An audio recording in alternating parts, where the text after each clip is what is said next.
আমি কিন্তু হাইনা হয়ে গেছি, কিন্তু আমাকে আরো মাংস খেতে হবে। আসসালামু আলাইকুম আপুরা ভাইয়ারা, দিদি ভাইয়ারা, দূরে বা কাছে, নতুন পুরান যারাই আছো সব আপুদের ভাইয়াদের বলতাছি, তোমরা সবাই কেমন আছো? আশা করি ভালো আছো, সুস্থ আছো।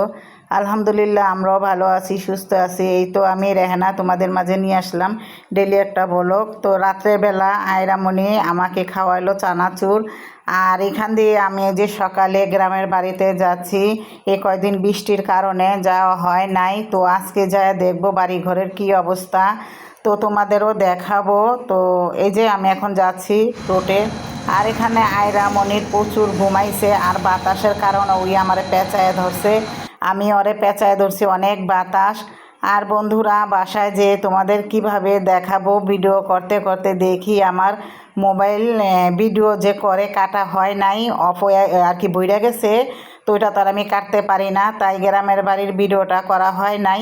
এই যে আমি রাস্তায় যতটুকু আর কি ভিডিও করতেছি, এতটুকুই আর কি আমি ভিডিও করতে পারছি। তো বাসায় এসে দেখি অনেক সুন্দর একটা ভিউ তোমাদের সাথে শেয়ার করে দিলাম। তো আপুরা ভাইয়ারা, দিদি ভাইয়ারা, তোমরা যদি আমার ভিডিওটি কেউ দেখা শুরু করো তাহলে অবশ্যই মনে করে একটি লাইক দিয়ে শুরু করবা, আর কোনো অংশ ভালো লাগলে কমেন্ট করবা, সবার সাথে শেয়ার করে দিবা। তো এই আকাশটা অনেকই সুন্দর। আর এই যে এখানে দেখি ফারহানায় খাটের উপরে বৈশা বৈশা হাঁড়ি পাতিল দেওয়া খেলাধুলা করতেছে। তো আমিও ওকে একটু ভিডিও করে নিলাম, আর খেলাধুলাগুলো দেখে আমারও ছোটোবেলার কথা মনে পড়লো। তো এখানে ফারহানায় খালি পাতিলে রান্না বাড়া করতেছে, আর আমাকে বলতেছে যে তোমাকে খেতে দিব। তো আপুরা ভাইয়ারা, দিদি ভাইয়ারা, দূরে বা কাছে, নতুন পুরান যারাই আছো আমার ভিডিওটি দেখে যদি লাইক কমেন্ট শেয়ার করে থাকো, তাহলে তোমাদেরকে অনেক অনেক ভালোবাসা আর দোয়া রইল।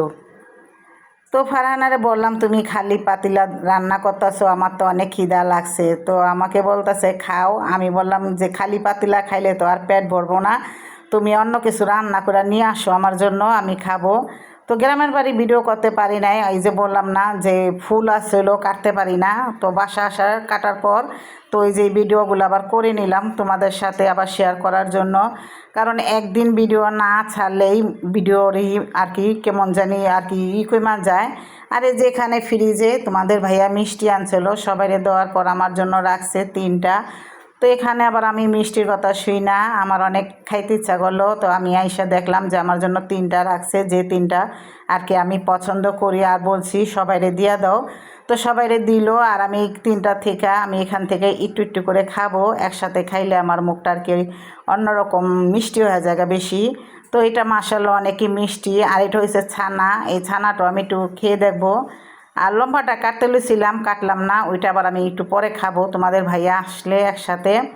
তো মিষ্টিগুলো অনেকই মজা। তো আমি এখান থেকে অনেক একটু ঠান্ডা পানি খাই নেই, কারণ অনেক দূর থেকে আইছি, সারাটা রাস্তা আর কি গরম ছিল, বাড়ির এমন আবর্জনা হয়েছিল একটানা বৃষ্টির কারণে আমার গাছের পানি বাড়ি অনেক অবস্থা খারাপ হয়ে গেছিলো, তোমাদের দেখাই নাই, এই ভিডিও করতে পারি নাই।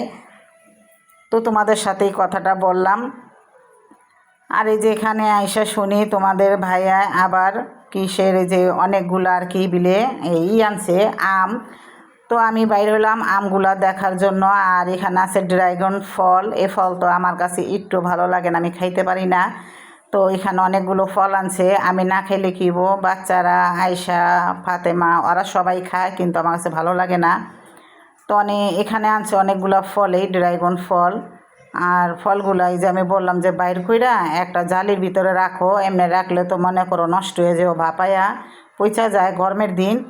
তার আমি এই যে বাইর করে টেবিলে রাখতাছি, আর আইসায় গেছে জালি আনতে, ওই জালিটার ভিতরে আর কি আমরা রাখবো, তাহলে বাতাস একটু ভালো থাকবো। এখানে এই যে আইসায় আবার জালি নিয়ে এসে এই জালিটার ভিতরে রাখুম। তো আমি শুনছি ড্রাগন ফলটা খাইলে বলে ভালো, শরীরের জন্য উপকার, কিন্তু যাই হোক, কিন্তু আমার মুখের সামনে আমি নিতেই পারি না, আমার কাছে না পছন্দ এই ফলটা আর কি। একদিন খাইছিলাম, খাওয়ার পর আমি কোনো স্বাদেই পাই নাই এই ফলের। তো সবাই যে কিভাবে খায় মজা করে এটি আমি বুঝতে পারি না। আর এই যেখানে আম আনছে দেখো, বেক্কেল বেটায় কী আম আনছে, একটা আম মনে করে 1 কেজির মতন ওই বই, এত বড় বড় আম, আর দেখছে পাকা, এটা যে কী দিয়া পাকাইছে হ্যাঁ নিজেই জানে না। আমি তো দেখেই বুঝে গেছি যে এগুলো ওই যে দিয়া পাকায়, ওই আমগুলা মেডিসিনের আম। তো আমি সবসময় তোমাদের ভাইয়ারে কই যে মেডিসিনের আম বা ফল কোনো কিছুই আনবেন না, না খাইলেই বালা, খাইয়া আর ও শরীরের জন্য আর খাওয়া যায় না, গ্যাস আহে।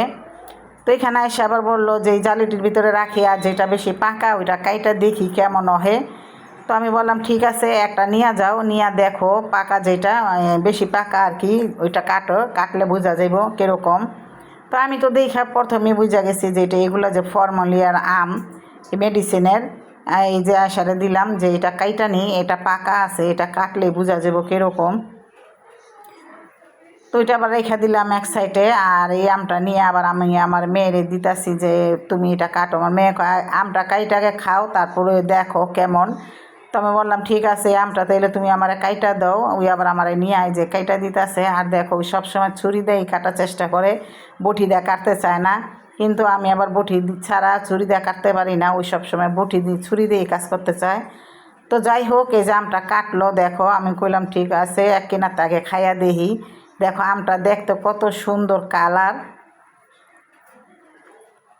আমটা ঠিকই আছে, অনেক মিষ্টি, আয়সাকে বললাম। আর এই যে একটা ওই যে মেডিসিনের গন্ধটা আছে না, এই মেডিসিনের গন্ধ হ্যাঁ আমের থেকে, আমি যেটা কইছি।